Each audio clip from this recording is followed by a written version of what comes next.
Minal Fairy Tales. قدیم زمانے کا ذکر ہے کہ کوہ کاف کے دامن میں بسا ایک خوبصورت ملک گلستان عدن اپنی ہریالی اور خوشحالی کے لیے مشہور تھا۔ وہاں کا بادشاہ سلطان ذوالقرنین ایک نہایت رحم دل اور انصاف پسند حکمران تھا۔ برسوں کی دعاؤں کے بعد اللہ نے اسے ایک خوبصورت بیٹی سے نوازا جس کا نام نور جہاں رکھا گیا۔ شہزادی حسن و جمال میں اپنی مثال آپ تھی، لیکن قدرت کا کرنا ایسا ہوا کہ پیدائشی طور پر اس کی آنکھوں میں بینائی نہیں تھی۔ سلطان نے دنیا بھر کے طبیبوں اور حکیموں کو بلایا، جادوگروں اور نجومیوں سے مشورے کیے، لیکن ہر کوئی ناکام رہا۔ محل کی دیواریں جو خوشیوں سے گونجنی چاہیے تھیں، ایک گہری خاموشی میں ڈوب گئیں۔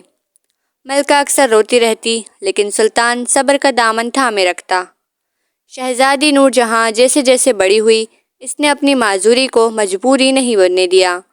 اگرچہ وہ دیکھ نہیں سکتی تھی، لیکن اس کے سننے اور محسوس کرنے کی حس اتنی تیز تھی کہ وہ قدموں کی چاپ سے انسان کی نیت پہچان لیتی تھی۔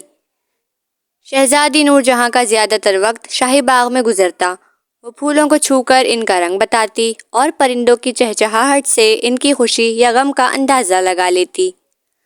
محل کے خادم اسے اندھی شہزادی کہنے کے بجائے بصیرت والی شہزادی کہنے لگے تھے۔ ایک دن ایک بوڑھا درویش محل کے دروازے پر آیا۔ اس نے بلند آواز میں کہا، اے لوگوں، آنکھیں تو جانوروں کے پاس بھی ہوتی ہیں، اصل انسان وہ ہے جس کے دل کی آنکھ روشن ہو۔ جب یہ خبر شہزادی تک پہنچی تو اس نے درویش کو دربار میں بلایا۔ سلطان نے درویش سے پوچھا، بزرگ، کیا میری بیٹی کی بینائی واپس آ سکتی ہے؟ درویش مسکرایا اور شہزادی کی طرف دیکھ کر بولا، سلطان، اس شہزادی کو روشنی کی ضرورت نہیں، کیونکہ یہ خود ایک روشنی ہے۔ جس دن یہ کسی ایسے شخص کے لیے آنسو بہائے گی جسے دنیا بھول چکی ہو، اس دن قدرت اس پر مہربان ہوگی۔ لیکن یاد رہے، بصارت سے زیادہ بصیرت قیمتی ہے۔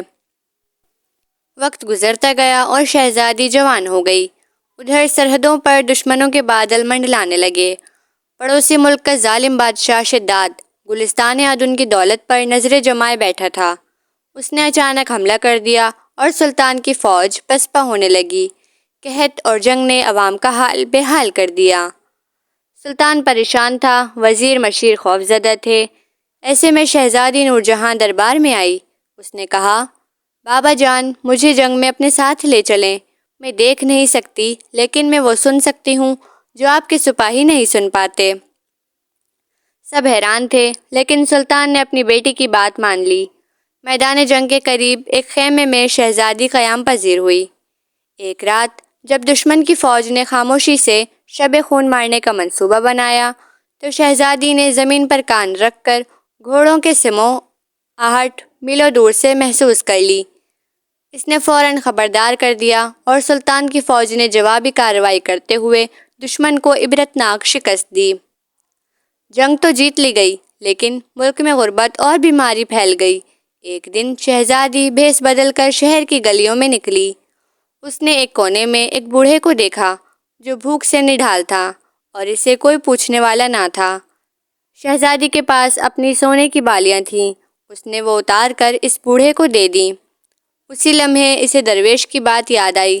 اس کے دل میں اس بے بس انسان کے لیے ایسی تڑپ اٹھی کہ اس کی آنکھوں سے آنسو جاری ہو گئے۔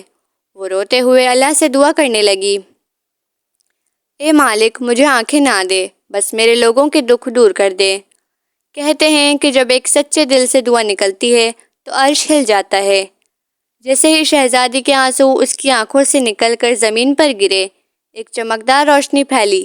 شہزادی نے محسوس کیا کہ اس کی آنکھوں کے سامنے چھایا ہوا اندھیرا چھٹ رہا ہے۔ اس نے پہلی بار سورج کی روشنی اور درختوں کی ہریالی دیکھی۔ شہزادی کی بینائی واپس آ چکی تھی، لیکن وہ پہلے جیسی نہیں رہی تھی۔ اس نے اپنی زندگی غریبوں کی خدمت کے لیے وقف کر دی۔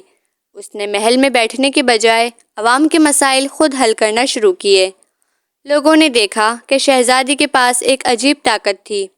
وہ کسی بھی جھوٹے انسان کی آنکھوں میں دیکھ کر اس کا جھوٹ پکڑ لیتی۔